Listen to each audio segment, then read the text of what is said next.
Well, I think we're about a third of us here. So based on last time, at this time, that was kind of how many people joined live Okay, at 10 a.m. So I think we can get started. cool. Okay. All right. So as you guys know, my name is Andrew, and I'll be teaching you guys animal flow this morning. And for those of you guys who are kind of unfamiliar with what animal flow is, or if you didn't read the description, so it's basically a ground-based movement that kind of blends a lot of different modalities together. So you'll see subtle similarities or parallels with yoga. There's a little bit of a break dancing element in there, as well as parkour. So basically, if you know yoga, breakdancing, and parkour had a baby, they would essentially give birth to animal flow. Just to give you a weird visual. So that's it in a nutshell. And I usually like to start our warm-ups off with a concept known as CARS, which is an acronym that stands for, excuse me, controlled articular rotations. And it's from the modality FRC, which stands for functional range conditioning. There's a lot of acronyms in the modality, but CARs essentially are basically just rotational articulations through the joint at their deepest range of motion. So basically, the benefit behind CARs is basically to maintain and to improve the integrity of your joint. So if you've ever been familiar with the saying use it or lose it, or motion is lotion, that's essentially what we're trying to encourage with the movement of our joints, right? So that we're trying to explore less commonly used ranges of motion to restore the overall function of it. So you can essentially do CARs with every single joint in your body, but just for the sake of time, I'll just go over a couple just to kind of give you a general idea. And then if you guys want to look into it deeper, there's plenty of YouTube videos and tutorials on how to do it. Very simple stuff. But we'll start off with the shoulders first. And you guys don't need to be, you guys can like kneel like I'm kneeling, or you guys can stand, whatever your preference is. But the idea here with shoulder CARs is I'll give you an oversimplification of what the movement is, and then we'll break down the biomechanics of it. So essentially all you're doing is so the way in terms of this like biomechanics, we can go into external rotation of our shoulder and internal rotation of our shoulder. And then bringing the arm overhead is known as shoulder flexion. And then extension or shoulder extension is bringing the arm behind the hips, right? So we're basically going to be combining all four of those movement patterns into one circular pattern, right? So we start by externally rotating the arm as much as we can. And then we're going to go into shoulder flexion. We're going to cross over our body slightly and bring the arm into shoulder flexion as much as you can. Then you're going to reach a point where you can't get any more range of motion here. So now you got to internally rotate. So you're going to turn the arm and then continue going through that range of motion and keep cranking that internal rotation until your arm comes back down to your side. So now my arm, or my shoulder rather, should be fully internally rotated. Now I'm going to reverse that motion, going into shoulder extension, bringing the arm back. Once I reach that point where I can't get any more range out of that extension, I'm going to externally rotate the arm as much as I can, follow through. And what's most important here is we don't want to compensate in any other area of the body other than the working joint that we're addressing, right? So in other words, when I'm going here, I don't want to then rotate at my torso just to find that range. I want to radiate through my entire body, so create full body tension through my entire body. And imagine that my body is dipped in cement, it's solidified, and the only part that's moving is that shoulder joint. So again, we'll go here into our shoulder flexion until we can't anymore. Then we'll internally rotate, create full body tension as you do so to avoid compensation. And then you're gonna come all the way to the side here of the hip, and then you're gonna go back into your shoulder extension until you can't anymore, and then start to externally rotate and make as big a circle as you can until you return back to your starting position, okay? And we'll do the same thing on the other side. So again, we start in our external rotation. We cross our body over slightly, make sure we're radiating through the entire body, full body tension, going into our shoulder extension, till we can't anymore, and then internally rotate until we're off to the side of the hip here, and then shoulder extension, and then external rotation, and then back to our starting position. We'll do that once again. So again, externally rotated, along with shoulder flexion, till we can't anymore, and then internally rotate the shoulder. Try your best not to compensate anywhere else. And then reverse that motion, going into shoulder extension, along with external rotation, and then back to your starting position. So then we'll move on to the wrist now. And I often like to use a phone or anything fragile, preferably. But basically, the movement mechanics that we're going to do with the wrist cars is essentially we have wrist flexion, wrist extension, and then we have ulna deviation. So basically, it's just a side bend from the pinky side of the hand, and then radial deviation, which is a side bend from the thumb side, okay? So we combine all four of those movements. So we start, so where the phone comes in is, again, we wanna make sure that we're not compensating in any other area of the body other than the working joint that we're addressing. So I put my phone, and you don't have to do this, I'm just giving you a visual example, but I put my phone on top of my forearm like this, and then I have my other hand as a support here. And then what I'm going to do is I'm going to go into into wrist flexion as much as I can to my extreme range. Then I'm going to go into ulna deviation. So I'll show you here from the side, ulna deviation. And then I'm going to bring it down into wrist extension and then move it into radial deviation. And we do that again, creating a full circle as much as you can. So you want to explore that full range of motion without compensating. So if you had a glass of orange juice or a cup of tea or something like that resting on your forearm, it shouldn't move at all. Or rather it shouldn't fall off your arm. And then switch the direction. So now we go into radial deviation and extension, then ulna deviation, and then wrist flexion. And as much as you can. Good.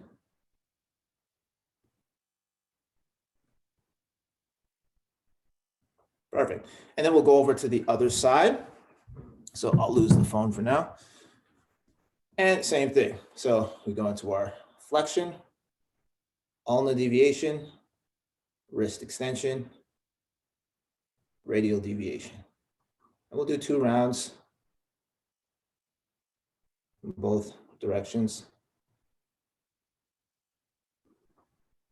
And try to avoid also, again, compensating anywhere else. So don't try your best not to involve the fingers as well. So some people will tend to do this and go like that and bend the fingers. We want to try and keep those fingers as straight as possible as we're going through that rotation. And then same thing on the other side or other direction.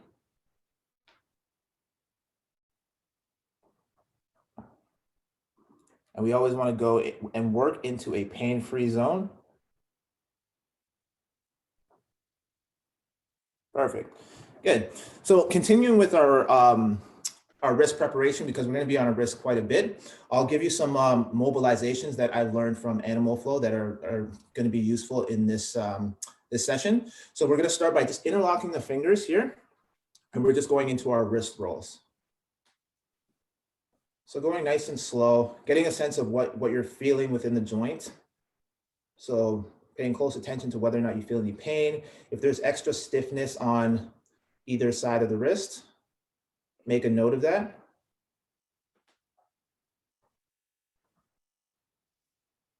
Yeah. And then from here, what we're gonna do, we're gonna open up the hands like so. You're gonna fold one hand over the other, and just for simplicity, let's just all fold our right hand over top of our left, yeah?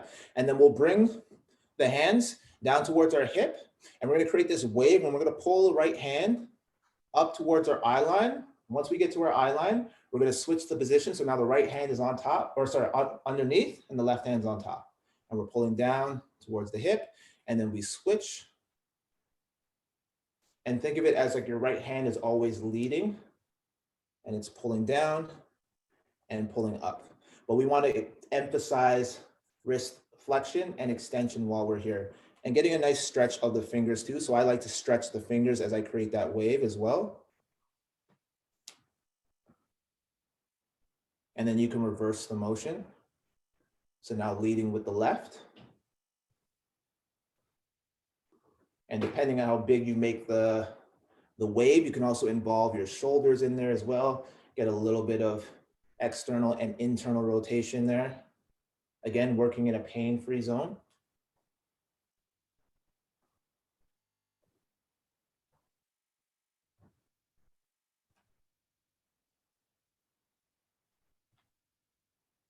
Perfect. And then what we'll do, release the fingers. We're gonna stick the thumb and pinky out. And all I want you guys to do is just go into deviation here, actively working into those ranges.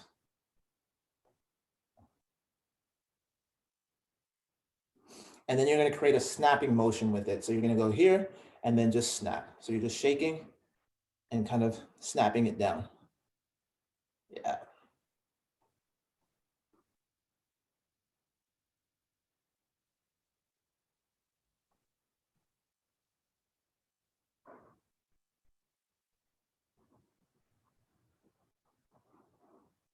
Perfect.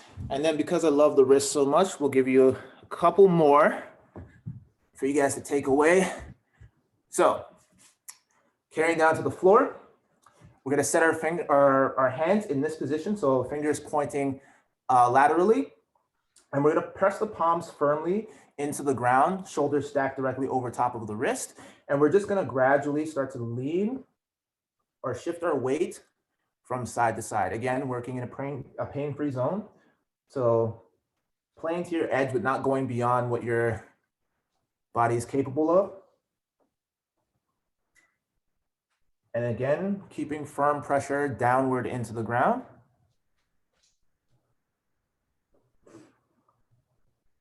And then I also like to create a circular motion with my body.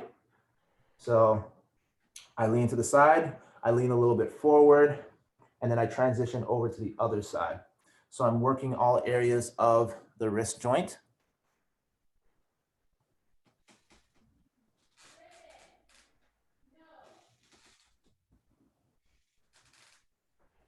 Perfect. And then you can change directions going the other way.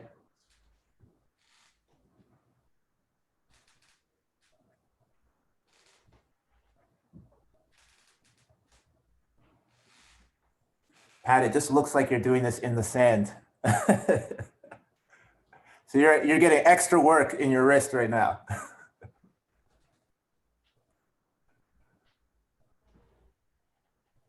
All right, so now we're gonna turn our fingers towards our knees. Shoulders still stacked directly over the wrist. And what we're gonna do is we're gonna sit our hips back into our heels as much as our wrist will allow, okay?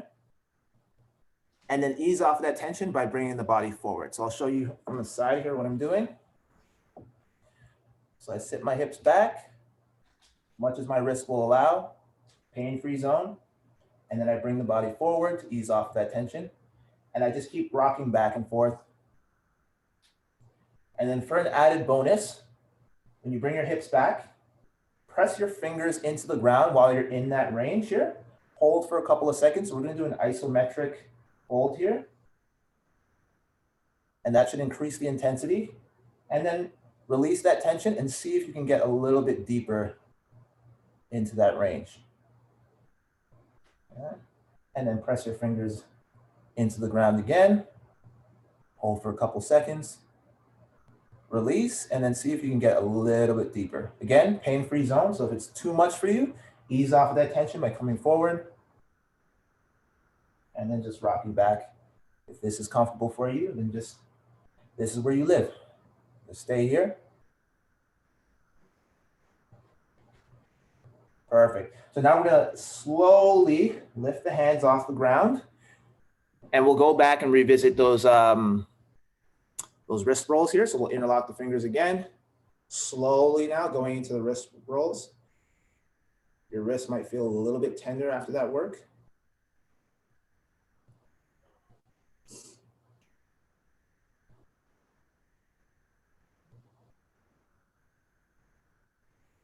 And then finally, this is a technique that I learned, or a drill that I learned from Animal Flow as well. It's called the wrist relief. And all it is basically just taking the back of the hands here like so, pressing them firmly together, and then driving them down and then back up. And this gives you temporary relief from any strain from the actual session that we're gonna do. So at any point in time, if you feel a little bit of aggravation in the wrist, just go here at any point in time and relieve some of that tension. Okay.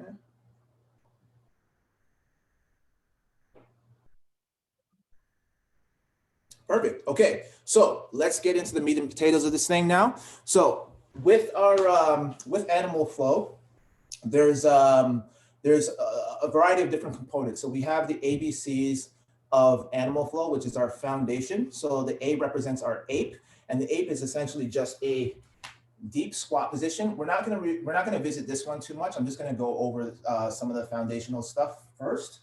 The B represents our beast, which is something that we will get into, and it's a quadruped position. And if you've ever done Andre's movement lab, then you're probably familiar with that that pattern. And then the C represents our crab position, so our static crab, and it's basically just this pattern here. So we'll break down the static beast and the static crab because that's going to be the essential component for the flow work that we're going to do today. So starting with the static beast first, we're going to get into our quadruped position. So we'll set up like so in a quadruped, and I'll go over the cues and you guys can just follow along here. So we want to make sure that the feet and the knees are hip width apart, toes are going to be tucked, and I want my knees to be slightly ahead of my hip line, so essentially underneath my belly button. So if I were to draw a line from my belly button down to the floor, my knees should line up fairly perfect to that, all right? So then from here, we have the hands about shoulder width apart with the fingers splayed and then the shoulders over top of the wrist here, just like that. So that's our first setup. Then we want to make sure that our spine is set into neutral. So that neutral spine is that nice natural lumbar curve that we naturally have. So how we can get into that is by implementing a cat-cow position or cat-camel. There's so many different animals referred to that, but whatever animal it is, cat, you're going to push through the shoulders. That's point A. And then point B, you're going to arch your back, creating a curve in the spine. That's point B. So if here is rounding the spine, going to spinal flexion, if that's point A and spinal extension is point B, we want to split the difference between those 2 points and find that midpoint, okay? And that'll set us up into a nice natural lumbar curve. Then from here, we want to make sure that we stabilize the shoulders. How we do that is we go through a corkscrew. So I'll show you from the front here. So keep an eye on my the pit of my elbows here. When I corkscrew or externally rotate my shoulders here, the pit of my elbows will face the camera, essentially. So all I'm doing is I'm locking my hands into position and I'm turning my arms, or my shoulders rather, outward. And that'll lock my shoulders into a nice stable position here, okay? So we have our neutral spine, we have stability in our shoulders. The last thing is we wanna brace our core. So make our abs nice and tight. Brace the core, make sure you can breathe behind the brace, so still being able to breathe while engaging your core, and then lift the knees 1 inch off the floor and hold and maintain that position.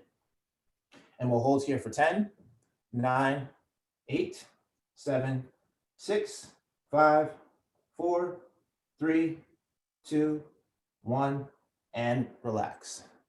Nicely done. All right, so if you guys need to go into your wrist relief, feel free to do so. So that's basically the static beast, all right? So that's the initial setup. Now, the more you do it, you don't have to worry about, oh, I gotta find that midpoint. So I gotta go into A and then B. Like, do it a couple of times. And then once you get familiar with what that position feels like, you'll just know and you can get into it right away, right? But it's very important, especially with the knee placement. That one is very important because if your knees are too far out, like behind your hips, and it's going to make it very difficult when we start to get into transitions and put a lot more excessive load on your shoulder joints, right? So we always want to make sure that we're in the right alignment from the get-go and have a great setup in the beginning. So that's our static beast. The next thing that we're going to work on is our limb lifts, okay? So with the limb lifts, we're going to work individually, and all that is we're lifting each of our limbs separately to start. So with the arms, we're going to basically retract or pull the shoulder, squeeze the shoulder blade together and pull it back like this while we're in that static beast position. So it's basically just me lifting my hand off the ground, but keeping my elbow locked out. So I go here and I won't get into the active static beast. I'm just going to demonstrate the retraction of the shoulder. So it's just a pull, and it's just enough to slide a piece of paper underneath. It doesn't need to be super excessive, and don't turn it into like a bird dog where your arm is way out here. It's just retraction of the shoulder, retraction of the shoulder. With the feet, when we're doing the limb lifts, keeping it very simple, the knee position doesn't change, only the foot position. So essentially all I'm doing to lift the foot is I'm plantar flexing or pointing the toe back behind me like this, okay? So again, knee position doesn't change. I'm in my static beast position. I don't want to do this and extend through the hip. All I want to do is point the toe back, point the toe back, point the toe back. With the retraction, I'm just pulling from the shoulder. And you'll notice that when you pull, you'll shift to the opposing side. That's totally okay, because you'll need that to help stabilize the rest of your body. But obviously, just simplify it and just pull from the shoulder and then point the toe back. So let's do a couple of rounds of that. So let's get into our static beast, get into our alignment. I'll go over the cues again so it solidifies in your brain, and then we'll set it up. We'll set it up, activate our static beast, and then go into a couple of rounds of the limb lifts. Okay, so again, we get into our quadruped, making sure that feet and the knees are hip width apart, toes are tucked, wrists are underneath the shoulders, fingers are spread and shoulder width apart.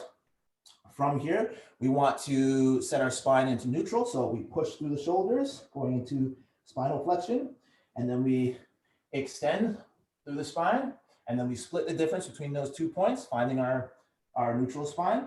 Then we corkscrew corkscrew the arms, going into external rotation, and then bracing the core, and then lifting the knees 1 inch off the floor.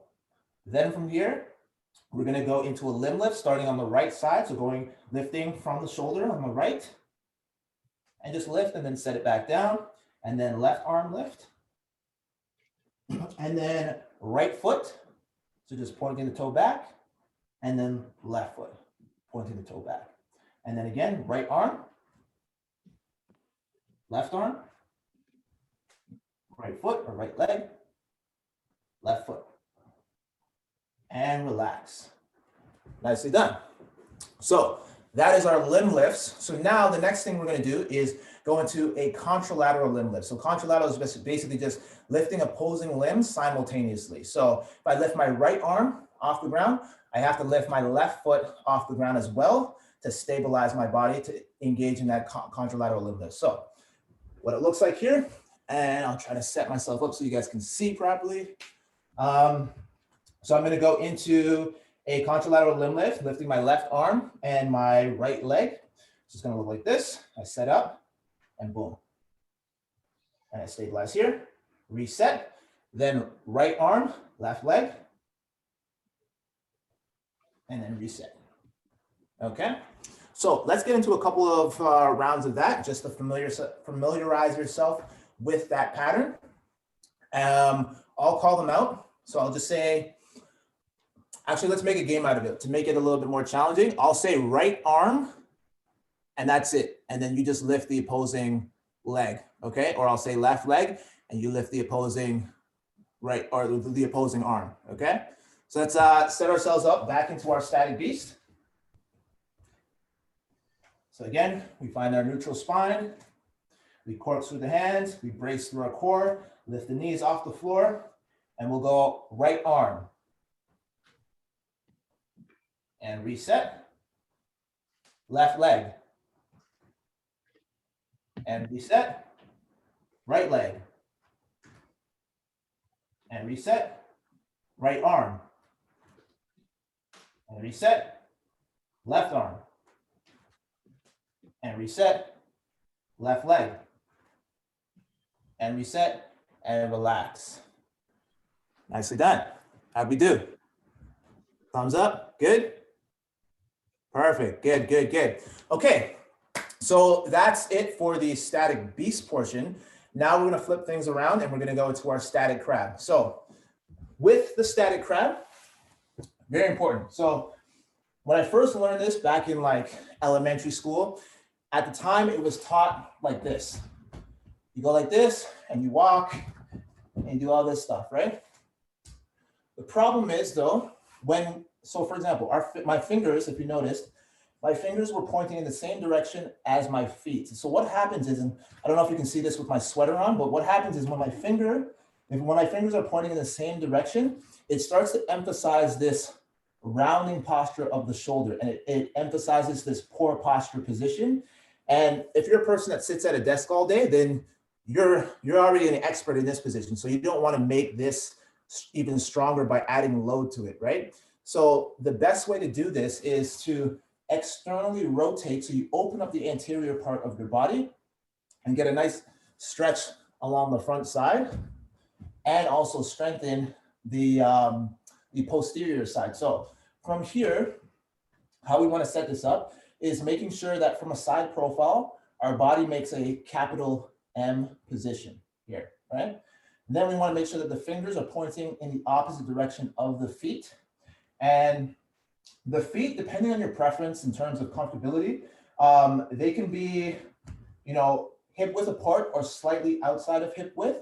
I sometimes tend to go slightly outside of hip width, but it's really a matter of preference at this point. From here, we want to make sure that the hands are shoulder width apart or just slightly outside of shoulder width. And then I want to pull the shoulders back, so squeeze the shoulder blades together like so. And then also, sorry, before we actually get into that, the way we set up that capital M position is we can do the same thing in terms of what we did with the static beast, where we find point A, point B, and then split the difference. So I can bring my hips all the way forward to my feet, that's point A, then all the way back to my hands, that's point B, and then split the difference between those 2 points, and then find your midpoint, and then from here you should make a capital M. So making sure that your feet aren't too far away from your hips, making sure that your hips are basically in the center. And then from here, we squeeze the shoulder blades together, pulling the shoulder blades back. I want to tuck my chin to my chest and then peel the head back. And then I want to pull the shoulders down, keeping the shoulder blades still squeezed together. And then this sets me up into my static crab position, just like this. So we'll hold here for 10, 9, 8, 7, 6, 5, 4, 3, 2, 1, and relax. So another thing I forgot to mention is when you're in that static crab position, in terms of your hips, so a good way to know if you're in the correct alignment is the tilt, the pelvic tilt of your hips essentially. So with your hips, you can either go into an anterior pelvic tilt or a posterior pelvic tilt. So think of your hips as a bowl. I can either tilt the bowl forward, which is an anterior pelvic tilt, or I can tilt it backwards, which is a posterior pelvic tilt. So essentially with the posterior pelvic tilt, I'm tucking my tailbone underneath me like this. Anterior pelvic tilt, I'm tilting the hips forward like this. So you might feel a little bit of compression in the lower back. So with the crab position, we want to make sure that we maintain a slight anterior pelvic tilt. So if you notice, I'm in an anterior pelvic tilt. A posterior pelvic tilt would look like this, right? Or if my hips are too far or too high up, for one, I lose that capital M position, and now I'm also in a posterior pelvic tilt. So we want to make sure that the hips are nice and low to the ground, and I'm in a slight anterior pelvic tilt from here. Okay, so that's our static crab position. Now we'll go into the limb lifts. We won't spend too much time on this because we kind of got the general idea from the static beast, but we'll get into our setup here again. So making sure the fingers pointing away from the feet. From a side profile, our body makes a capital M. We pull our shoulders back, squeezing the shoulder blades together. I tuck my chin, peel the head back, pull the shoulders down. From here, I'm gonna go into a limb lift on the right side. So I'm gonna lift my right hand up. You're gonna shift a little bit to your left side to keep your stability. But all you're doing here at this point is you're just elevating the shoulders slightly. Okay, again, just enough so you can slide a piece of paper underneath. Then reset. And we'll do the same thing on the other side. So the left hand comes up and slight elevation of that shoulder and then reset. With the feet, same idea. We don't want the movement to change. We want to keep the same position of the shape that we're trying to create. So from here, all I'm doing is I'm just lifting the knee up slightly, but I'm not extending from the knee and changing the shape of the crab. I'm just lifting the knee up to the sky. So imagine that there's a string attached to your kneecap and it's pulling you up like a puppet, just like that. Okay, and then you do the same thing on the right side. So just lift the knee up and then reset and relax. And we'll go into our wrist relief. And another thing to mention, if you are feeling a little bit of tension in your elbow from that static crab position, what you can do is don't be afraid to change your alignment and get a little bit closer so you have a little bit more support. Because if your arms are way out here, you're putting a lot more stress on the elbows, right? So it just means that you need to stack yourself a little bit better, okay? So now we'll get into the contralateral limb lift. So again, it's just lifting opposing limbs simultaneously. So if I set up in my crab position like so, and I lift my right arm, I'm also gonna lift my left foot off the ground. And then reset. And if I lift my left arm, I lift my right leg off the ground. And reset. And we want to keep that shape as much as we can. So stay as tight as you can. Try not to extend through the knee or change the shape or orientation of your arm. Keeping it very linear in this case. Just like so. And relax. Nicely done. So that's our contralateral limb lifts, and that's our foundation in terms of the static beast and the static crab. So now, this is where the fun begins, because now we start to incorporate the transition. So the transitions are referred to as switches and transitions. So one of the most common transitions that we utilize in animal flow is known as the under switch. And the operative component in that word is under. A lot of people will tend to do what's known as an over switch, and I'll tell you what that is afterwards. But an under switch is basically you're just transitioning underneath your midline, right? Using the contralateral limb lift. So in animal flow, we also kind of have our own language. So it's like they refer to it as call out language. So for example, to implement a transition, one of the call outs for like, let's say you were in static beast would be left leg under switch. And that left leg would transition you into your static crab position. So what it looks like visually is if I'm in static beast, and the call out is left leg under switch, this is what it would look like. So I took my left leg, I brought it underneath my midline, and I set myself in crab. So how you do that is, whatever the call out is, so it's always the which leg it is, so it's either left or right, the direction, and then the transition. So it'll be left leg under switch or left leg, whatever other move that you're calling out, side kick through, front step, whatever the case may be. But we always call the direction first and followed by the movement. So with static beast, for example, we get in our static beast. If I say left leg under switch, I'm going to go in. So the left leg is the cue there, right? So if I have to lift my left leg, what arm has to be lifted, right? The right arm, right? So left leg under switch means I get into a left leg and right arm contralateral limb lift, right? So left leg under switch, boom, I'm in my contralateral limb lift. A really good way to visualize this so it helps you remember is specifically in Beast, whatever arm lifts during that under switch, think of that arm as a window of opportunity for you to go through, right? Also, you want to make sure that you transition in between the 2 points of contact. So whether you use the window analogy or the 2 points of contact, both are very effective. But from here, left leg under switch, the window opens on this side. 2 points of contact are my left hand and my right foot. So now my left leg travels underneath my midline through the window in between those 2 points of contact, and I set myself up into my crab position. Okay, so right leg under switch, same idea. I go into right leg, left arm, contralateral limb lift. The window opens on this side. I transition through the window in between those 2 points of contact, and then I set myself up into my crab position. Okay, so let's give that a try, see how you guys do. And then if needed, we'll break it down a little bit more. But let's set you up in your static beast. And I'll just call out left leg under switch, right leg under switch, make the transition to crab, and then reset. Don't worry about transitioning from crab back to beast. We'll cover that in a bit, but we'll just focus on the static beast for now. So let's get into our static beast position. Good.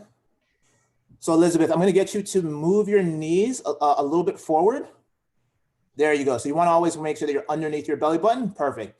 All right, so we're gonna go into a left leg under switch. So you're gonna get into your contralateral, perfect, good. Yep. And then just reset from beast. Doesn't matter how you do it right now. And then we're gonna go into a right leg under switch. Beautiful. And then reset. And then we'll go left leg under switch.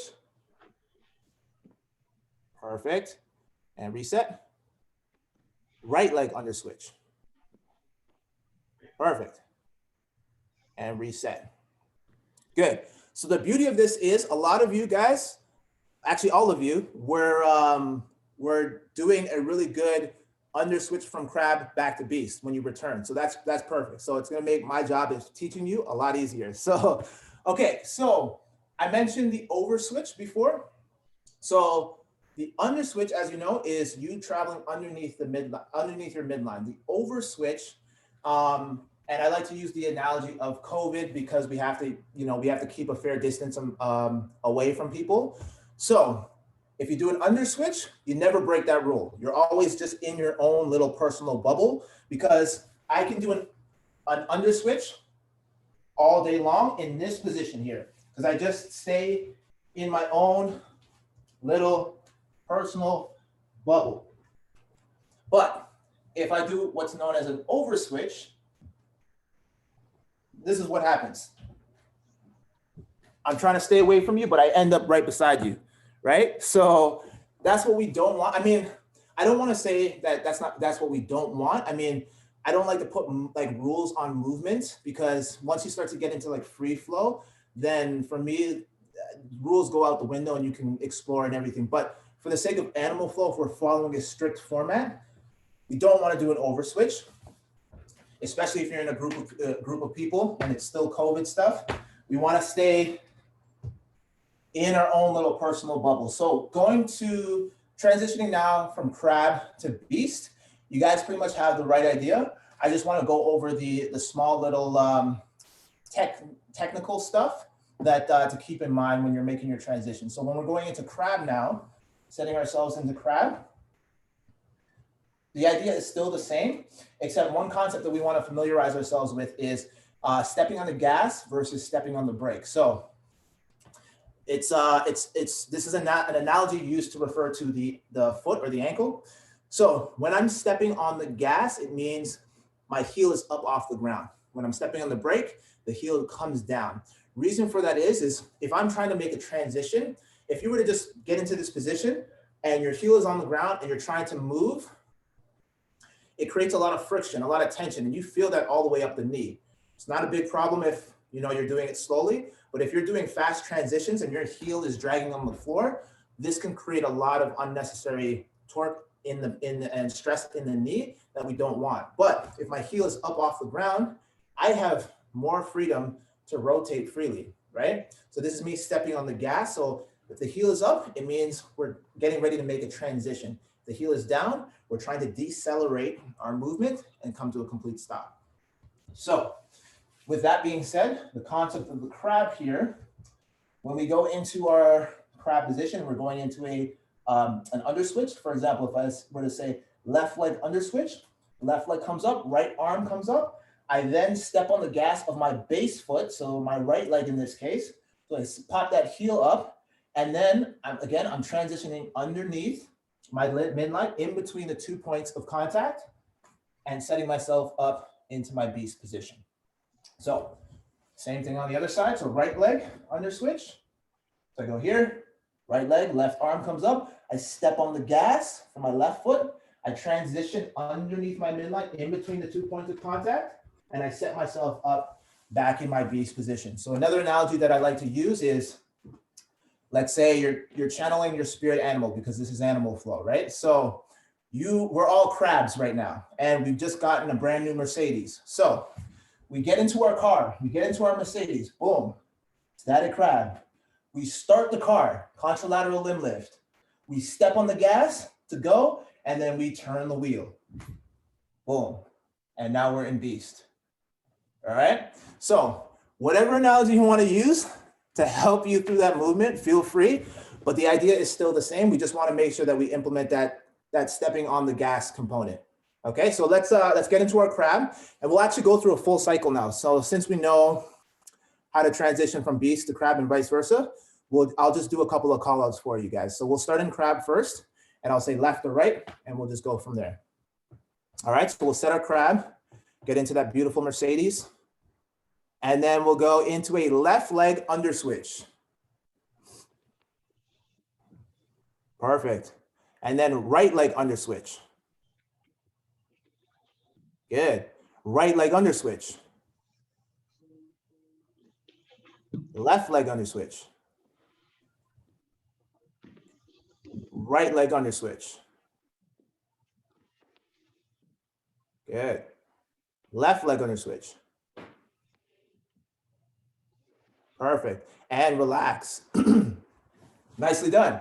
Okay, so now what we're going to do is we're going to continue with that, and we're going to explore some other under switches now. So that was a regular under switch.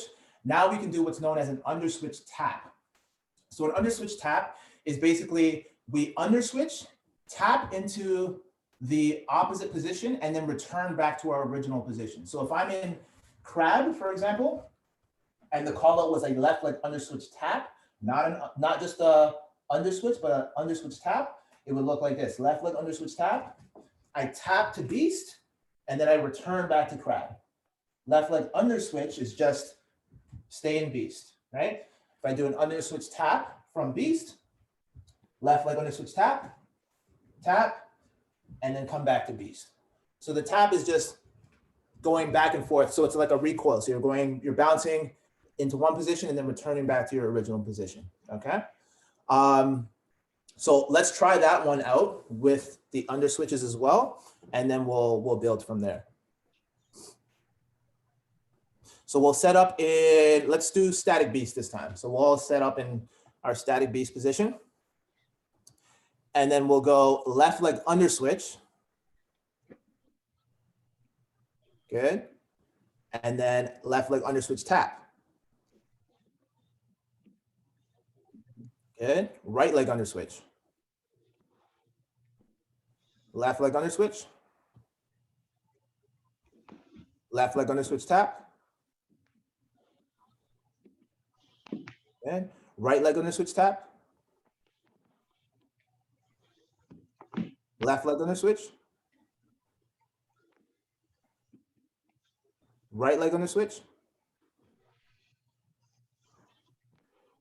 Right leg under switch tap. Perfect. And rest. Go into your wrist relief if you need to. Awesome, awesome, awesome. Okay, so the next one that we're going to go into is Andrew. Yeah. When you're doing the tap, Do you hold it? Like, is it just like do you put the full hand down or is it a very quick? So I put the hand down, but I hover the traveling leg. So I usually don't place the traveling leg down. Okay. Because I'm not going to be in that position for very long, so it doesn't need to be placed down. I just tap and then go back to my original position. Is it like full hand down or just like a quick, like just Yeah, finger? it's kind of like I go here and I tap, but I don't put all my weight down. Okay. It's just touch and go. So you don't have to shift all the weight down. Okay. No. Okay, so sorry, any other questions? How are we all doing? Perfect, good. Okay, so we can now go into another switch and transition. It's known as the side kick through. So with the side kick through, it's kind of a combination of an under switch. It's like a half under switch, but with a kicking component involved. So I'll show you what it looks like and then we'll break it down. So for example, the call out would either be a right leg side kick through or a left leg side kick through. The side kick through always happens in static beast. So you can't do a side kick through from an under switch from a crab, unless you do an under switch first to get into your beast position. So I'll do a right leg side kick through. So from here, I transition as if I'm doing an under switch, but I kick off to the side here. And then my arm pulls back into this retraction, and then I reset back into my beast. Left leg side kick through, and I return. So with that, how we can break this down is we just go into a half under switch essentially from our beast position. So I go here, and then from here, I would transition as if I'm doing an under switch, but I would stop halfway, just like this. And I want to make sure that my knee is pointing off to the side. So how it looks like here, when I show you from the side here, my knee at this point is pointing towards you guys here, and then this knee is up towards the ceiling, and I'm like in this open L-shaped position here, okay? And my shoulder is stacked directly over top of my wrist, and I'm just setting up here. So let's just find this position first. So I want you guys to just practice the half under switch and then return. Practice your half under switch and then return. So do a couple of rounds of that and making sure that that kicking knee is pointing to the side. Perfect. Perfect. So from there, once you've established that, so what we want to do is right now my knee is kind of resting on the ground. Essentially, when we get into the full side kick through, we want the leg to be hovering off the ground a couple of maybe an inch or two, and then externally rotated, right? So when we do that, we lift the knee, and then we extend through that knee, pointing the toe, keeping the hip low, and externally rotating that hip. So I don't want to be pointing it off this way. I want to turn it outward like that. Okay, so when you get into your half under switch, I want you to get there and then extend the knee. So break that down into two parts. We're going to combine this into one movement, but I just want to isolate each movement first. And making sure that your your shoulder is stacking directly over your wrist and not too far out away from your body. Perfect. Good.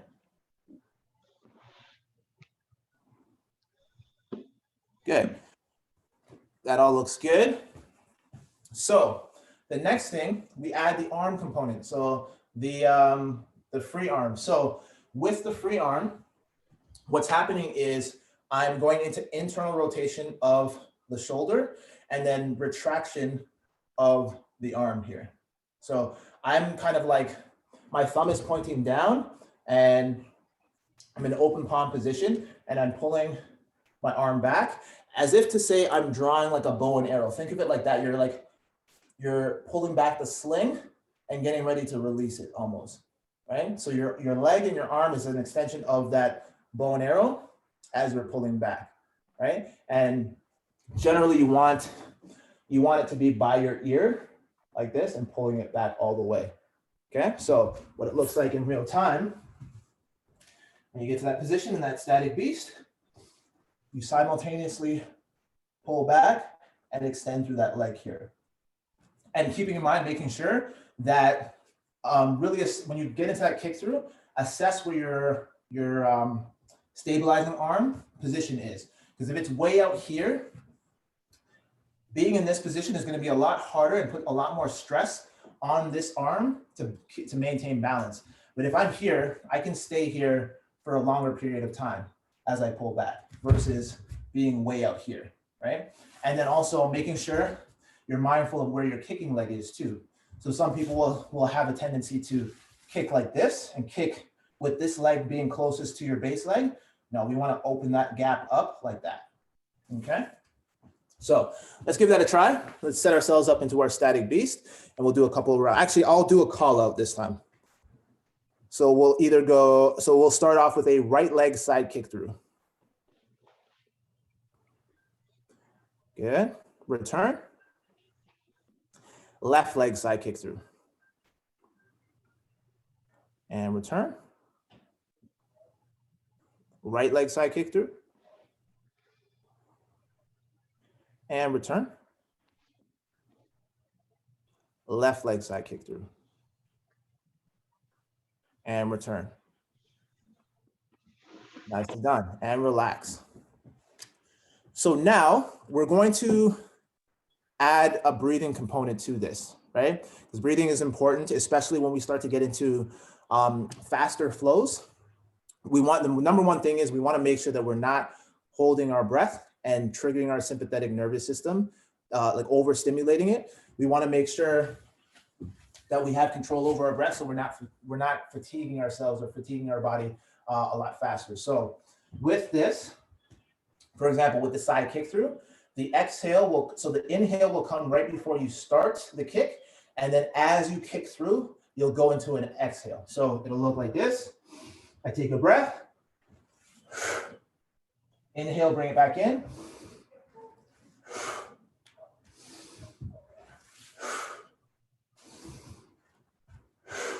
All right, so we want to synchronize the breath with the movement. So the same thing applies with our under switch. So inhale.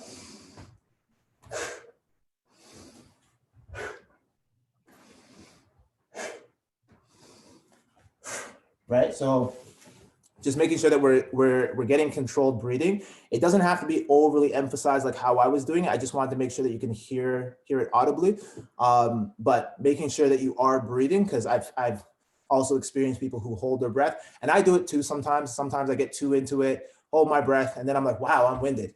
So that's what you don't want, because then that's when mistakes and injuries happen. So just making sure that you're consciously aware of what's going on in your breath, right? Or with your breathing. So let's do that again.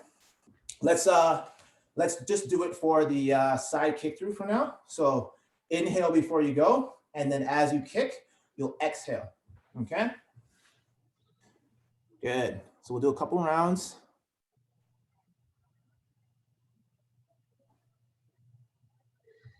Beautiful.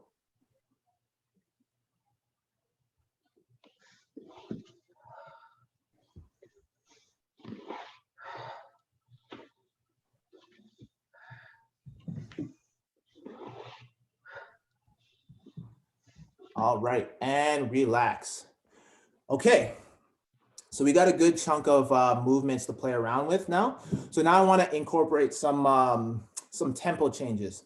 So the beauty of animal flow is that we can add different kinds of tempos to our movement, and every movement has the opportunity of either going fast or slow, and it really is based on intention. So a lot of the times when I'm doing flows, if I like to incorporate emotion into my flow sometimes, right? And so sometimes, depending on the emotion that I'm feeling, it calls for a much more slower type of movement, right? So if I'm maybe listening to some more soft tone music, something more sentimental or whatever, I might start to do some more intentional work in terms of moving more slower with my movement. So a side kick through would be like a slow and kind of flowing movement, right? Slow and controlled, right? This is also a great way of gaining control and adding more stability to your movement, because if you rush through a lot of movements, then you rush through a lot of flaws in your movement, right? You can bypass a lot of things. So like, for example, with when we get into like locomotion stuff and traveling forms, right? And I get people to just do something as simple as a crawl, right? For example, a traveling beast is this crawling component here. But if people don't have enough core stability, I notice that they try to rush it by doing this. And they go really fast as a way to try to bypass a lot of that stuff. But when you go slow, that's when all the little flaws happen, and the little there's like flaws, or like there's energy leaks in your movement, which is important to address, right? Because I know, for example, that from going slow, if I'm doing an under switch, if I have a lack of stability here, I can address that by going slow. But if I do it really fast, I'll bypass that and never know that I have that weak point there, right? I remember taking Elke's class. It was one of her movement, her fighting monkey stuff. And she referred to a concept known as, it was addressing your accents, right? And so, for example, if we're using this concept with an under switch and we're going slow, and let's say you're going slow and then your body makes a jolt as a way to gain stability, she refers to that as an accent. And that's a really good way to kind of iron out those little details and gain strength there. Because if I make a jolt here, I want to breathe into that movement, or breathe into that accent, gain control there, gain strength there, tell my nervous system, okay, we're safe, and then continue. And if I get another one, I stay there, I hold it for a bit, and then I reset. So I want us to incorporate that concept. We'll work slow, and all I want you guys to do is work on the under switch tap, and the side kick through, but doing it slow. So I'm gonna set a timer for 60 seconds, and all you're doing is just exploring that movement. So you're going through all of them. So you're going here, going as slow as you can. And if you do happen to come across an accent, I want you to hold that position for about 5 seconds, breathe into that position. Once you feel like you've gained control, continue with the movement, and then go to the next movement. You can go into an under switch tap, boom, tap. See if you can, I just did an accent there, so I'm gonna hold it, breathe into it, and then transition, and go as slow as you can, okay? So I'll set my timer here. We'll go about 60 seconds, play around with those movements that we've learned so far. And most importantly, remember to breathe. So ready, 3, 2, 1, and go.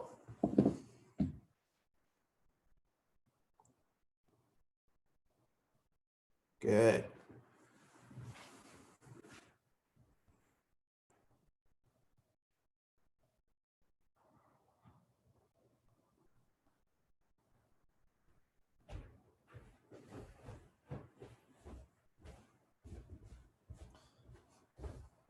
Thirty seconds left.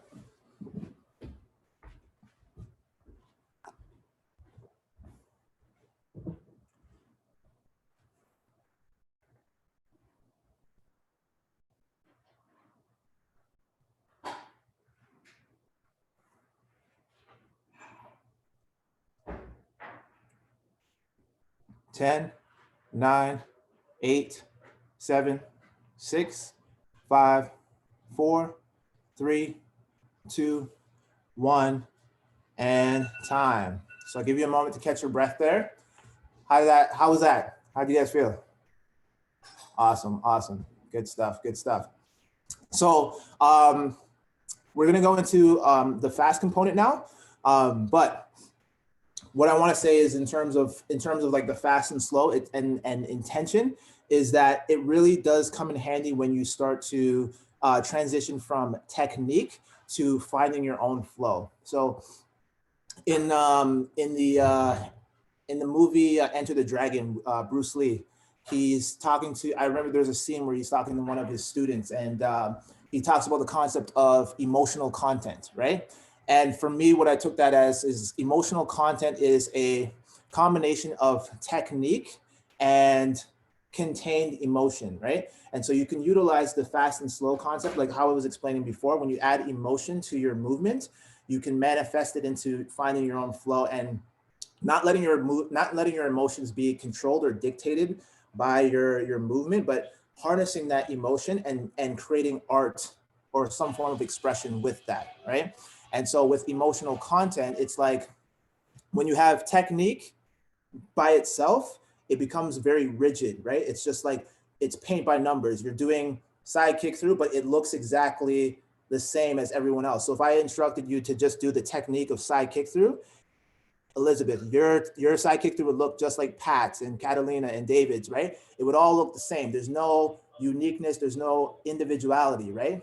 When you start to add emotion, but again, when it's contained emotion and not emotion that's governed by you. So like, for example, with martial arts, when we utilize fighting, and they always say, don't be consumed by your anger, because then that'll mess you up in a fight. It's the same thing. We want to be able to take our emotion, control it, contain it, combine it with the technique that we've learned to create expression, right? And so that's the intention behind the fast and slow, because now you can utilize that as a form of expression. And I'll explain further what that means, but we'll get into the fast portion of it now. So again, with control, now knowing that you have the control that you gain from going slow, you have a little bit of a familiar idea of how to move with each of these each of these patterns. Now we want to go fast with it, but again, gaining control. So with the side kick through, it's fast, under switch. I made the under switch tap here.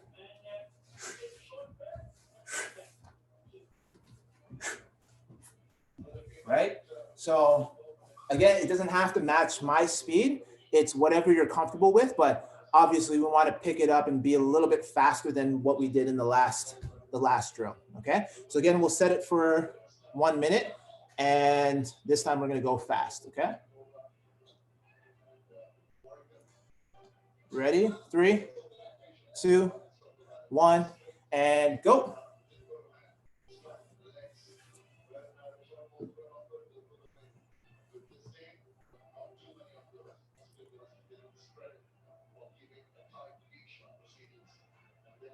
Nicely done. That's looking great, guys.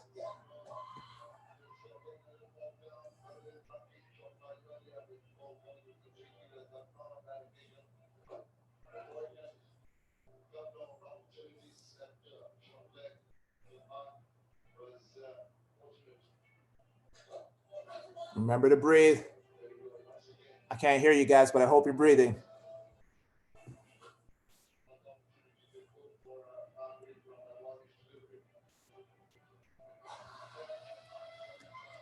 We've got 10 seconds left.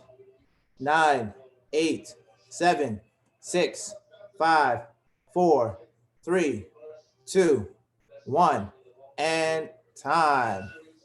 Nicely done. I know that one, you felt that one a little bit more than the slow one, didn't you? Yeah, it takes a lot out of you, but it's a good parallel to do things slow and then to see how it translates fast, right? So now, so excited by the pace. Yeah, I appreciated your reminder to breathe. yeah. Because like I said, I forget to breathe sometimes every now and then, and I'm like, I get winded. So it's like really good to implement that conscious breathing back into your practice, especially when you're doing it slow too, because it's a good reminder, because it seems a little bit longer in duration. So yeah, just remember to take those big breaths every now and then. So now the next thing that we're going to do is we're going to do a combination of fast and slow. Okay, so now this is where the intentional work really comes into play, because again, so if I'm doing a flow to music, and the song calls for, or the moment in the song calls for me to do something really fast, so I might transition slow into my under switch and then go fast, and then go slow, and then, right? And so you're just playing around with different tempo changes at whatever moment in time feels right for you. And the most important part of this is use your intuition to guide you through the movement, right? A lot of the times we get too caught up in like, oh, what's the next move? Like, what should I do next or whatever? I want you to go from your conscious brain to, or your subconscious mind, or your conscious mind to your subconscious mind, right? Have everything be instinctual. So feel what feels natural to you. So don't think about what you should be doing next. Just go with what feels right. I want you to be less in the mind and more in the body, okay? Utilizing slow and fast tempos, okay? So again, take one final deep breath in and exhale. And then we're gonna get ready. Another minute doing combination of slow and fast. All right, ready? 3, 2, 1, and go.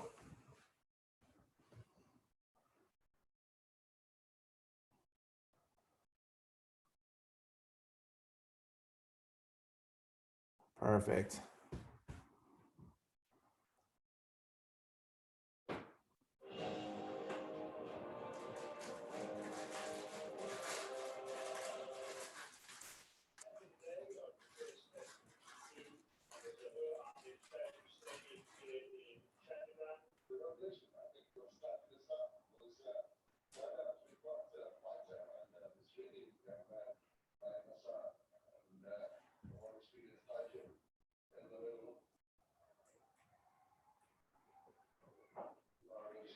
Almost there. Keep breathing. 10 seconds.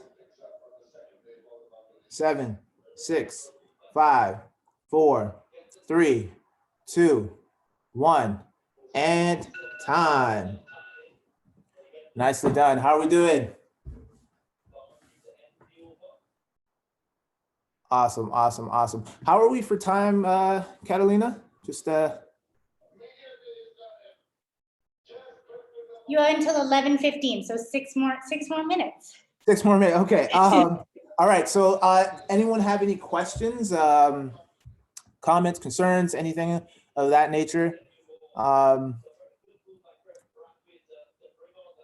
don't know. We can open up the floor to anyone who wants to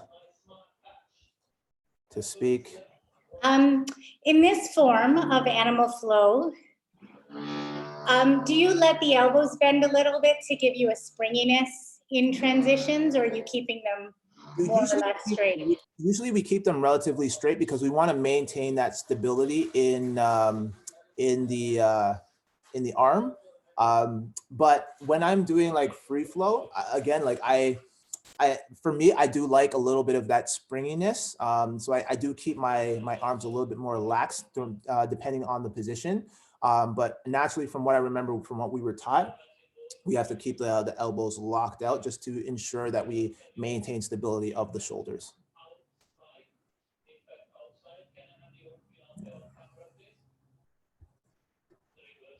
Anyone else?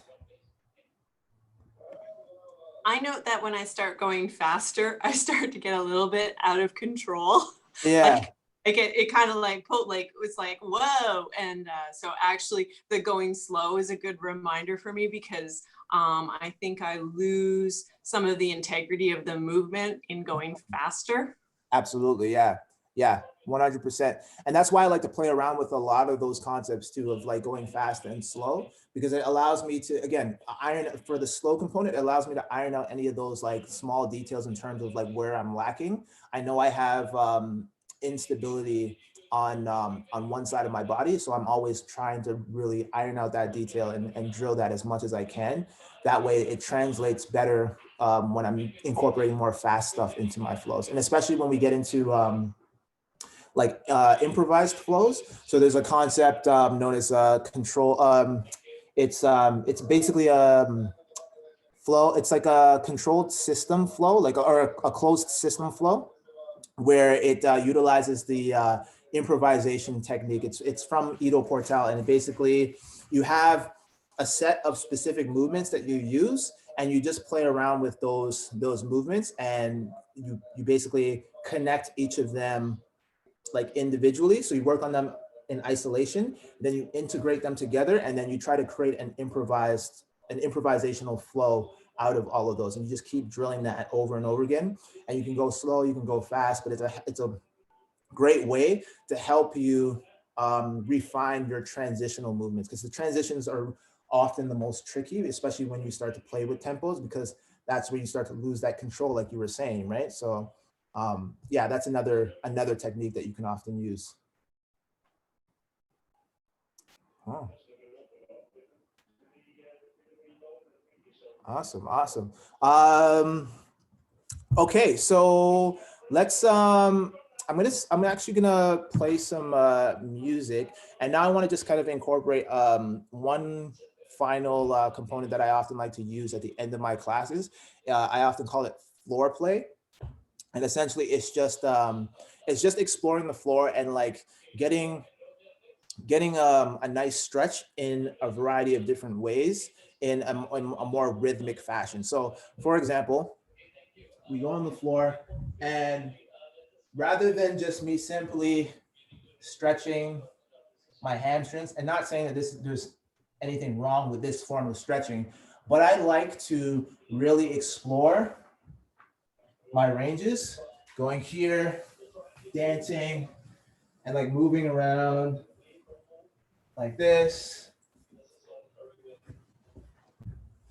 exploring the floor, exploring different ranges of motion, getting really weird with my movements, and like, you know, not worrying about how I look or whatever, because a lot of the times when we move into places that we're comfortable and where we feel safe, and that's great for the most part. But how do we grow and expand if we're not also exploring unfamiliar territory? Obviously, we don't want to go too extreme and go to a place where it's going to cause pain or injury, but we do want to get a sense of awareness in terms of like when you move into a certain area that you haven't explored before, and you notice, oh, why do I feel tight there? That's weird. I've never felt that before. Let me explore that a little bit more. Let me see if I change my breathing pattern, if that makes a difference, right? So it's a matter of just kind of exploring your body with a level of curiosity, essentially. So there is no right or wrong way to do this. You're just basically moving on the ground, exploring different ranges of motion. So I'll play a song, and we'll just go ahead and move together. Give me 1 second.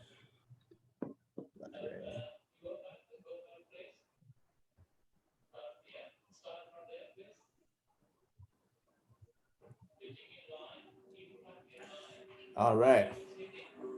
So get comfortable on the ground. I'll kind of talk you through this, but feel free to do your own thing. This really is your own form of expression. So again, you're just moving around on the floor. You can make subtle or grand gestures. Don't be afraid to get weird with it. Create shapes with your body. Use your breath as the intention for movement. What do I have to do to know that I'm getting through? I don't have much to say, just hoping you come my way.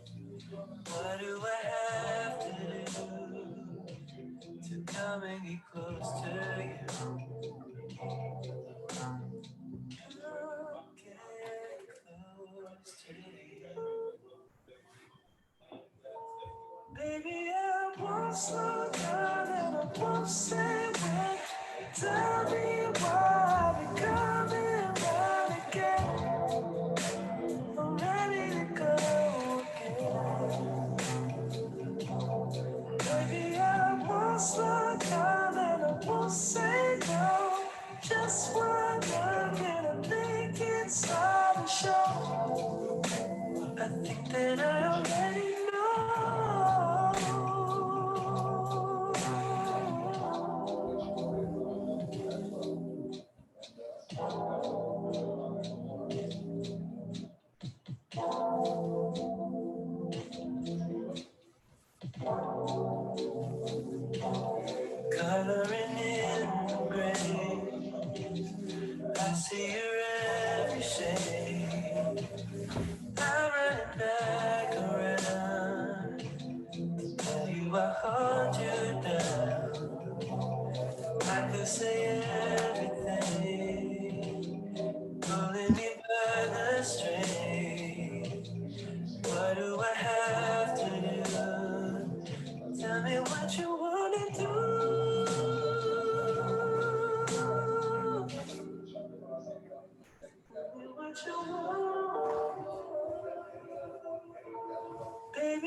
slow down and I won't say when. Tell me why we coming round again. I'm ready to go again. Maybe I won't slow down and I won't say no. Just one look and I think it's time to show. I think that I already know. Maybe I won't slow down and I won't say when. Tell me why we coming round again. I'm ready to go again. Maybe I won't slow down and I won't say no. Just one look and I think it's hard to show. I think that I already know.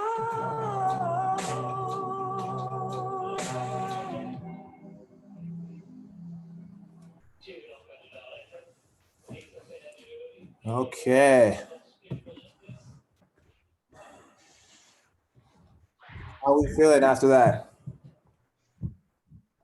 Feels good. Good. That's really just a technique for you to sweep your floors. That's all that is. I know, I needed that. Awesome. Well, yeah. So that's pretty much it in terms of what I had for you guys. I want to just kind of give you a the basics, the foundation to kind of help you get started. And essentially, what you can do is you can kind of play around with those movements, and you can add them to like a HIIT routine. You can incorporate them into like a traveling form. The fact that you have both the static beast, which works the anterior part of your body, or in terms of stabilization, and then the posterior side for the crab. You can pair that with like a push and pull routine. So there's a lot of different possibilities, are pretty much endless with this system. And then there's a lot more that is expanded upon that. And then, of course, with me like being kind of immersed in a lot of different other styles, I like to blend a lot of things to it. So if you guys have a particular background in like yoga or gymnastics or breakdancing or any of that stuff, feel free to always integrate that into this practice. I do teach animal flow, and I'm a big fan and lover of animal flow, but I'm also a lover of movement. And I don't like to just be confined to just one system. I like to like explore a lot of other things. So I've done the fighting monkey, I've done the movement lab stuff, I've done everything. So I just like to merge as much as I can. And yeah, I think everyone should do that and get immersed in a lot of different things. Andrew, is it good to use animal flow before you train or after, or a combo? Like if you're doing a a chest workout, would you do it before? I think it depends. I think like if you're doing like a cardio based flow workout, I would often save it as either a separate workout or do it after your strength training, just so you conserve the energy that you have for the actual major work that you're doing, and then save any of the cardio stuff for later. If you're using it as a dynamic warm up, then animal flow is great for beforehand. As long as you're not taxing out your system before Right. your workout, you're just using it as a way to dynamically warm up the body. Mhm. And you can also, yeah, I mean, to answer your question, I mean, you can use it in a variety of different ways. So it's like you can use it in the actual workout as well. So oftentimes, like if I'm doing like the push pull exercise, I'll do some push-ups or like bench press, whatever I'm doing, any kind of pressing movement, and then I'll pair that with the static beast or some under switches or whatever, right? And then if I'm doing any pull stuff, I'll do my crab stuff first to activate and engage the posterior chain before, excuse me, doing any pulling work. So that's a long-winded way of saying that you can pretty much use it anywhere. Got it. Thank you. I really loved all the detail you gave on like the kind of major simple movements of this system. I think we can kind of rush to or become intoxicated by things that are fancy or complicated, and we forget all the richness that we can mine out of really simple movements that have so much to offer us, so much insight to offer us about how we're moving, you know, and how stable we are, how, where we're lacking strength, where we're lacking mobility, where we're lacking stability, what is the quality of our transitions, and then adding in those kind of tempo changes or texture changes can really, like, you can spend a lot of time just working on 3 movements and putting them together, and it can be a really rich and amazing practice. So that was really cool. Thank you. Yeah, thank you. Yeah, absolutely. I mean, that's kind of how I structure a lot of like my core flow training. I stick to like 3 or 4 movements at a time. And again, like I said before, I work in isolation, then integration, and then improvisation. So I drill for a couple of minutes of just like individual components of a movement to help refine the skill. And then I integrate them together into like 2 or 3 different sequences. And then I improvise. So it's like, some of it is kind of like premeditated, and then the other stuff is like, I'm just kind of off the fly and trying to see what flows seamlessly. So again, I'm being less in the mind, more in the body, and working intuitively rather than consciously. Yeah. Awesome. Cool. Well, thank you guys so much for your participation, and for those of you at home who are planning on watching the recording later. And of course, thank you, Catalina and Andre, for hosting this and for having me here. I honestly, I feel so honored because I've been a big fan of you guys for so long and love your space. And, you know, unfortunately, due to COVID, you know, things are a little bit different, but I hope that we can eventually return back to some level of normalcy and, you know, go back to the beautiful space and start training again. And yeah, it's been great to see all of you guys. Yeah. Thank you, Andrew. We really appreciate what you're doing, and really happy that we could host you, and hopefully we can do it again soon. Oh, that was Andre. I was like, who is talking right now? That's I don't see anyone's lips moving. That was me. Hey, Andre, how you doing? Good, man. Thank you. Man, that was a pleasure. Great practice, great attention to detail, lots of good learning there, and then some opportunity to get the heart rate up, to feel like we're conditioning and strength building at the same time. So thanks again, man. Thank you, man. Thank you, honestly, so much. I really appreciate it, guys. Awesome. Take care. Bye. Thank you. Bye. Thank you. Bye. Thanks, Andrew. That was great. Thank you. Take care.